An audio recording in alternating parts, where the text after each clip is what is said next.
I love the movie, but the one thing I expected coming in, I expected it to be more of a basketball movie, and it kind of slowly took a course into something a lot more than that, and I really like that a lot. You know, you really get into the personal stories and you dig deep into the character of these people and the place itself. So I really enjoyed that about the movie, and I also enjoyed how it was like you were there because it was so, you're so into it and the characters were so raw.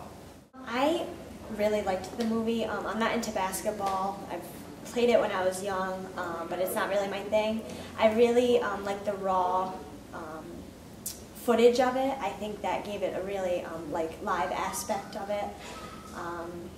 I just like that it was raw. You didn't edit anything. A lot of things are glossed over these days, so it was definitely like the raw, real that I appreciated.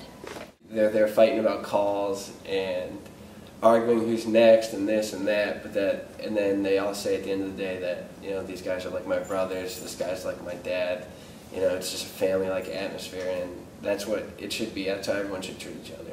You know, we all have our differences, but we all have similarities too. You see the park and you see a bunch of guys playing basketball, and you know, the first instinct is, you know, to judge everyone there.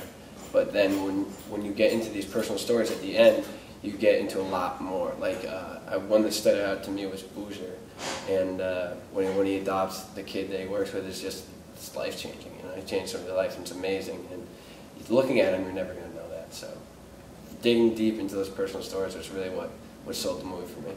We're all very different.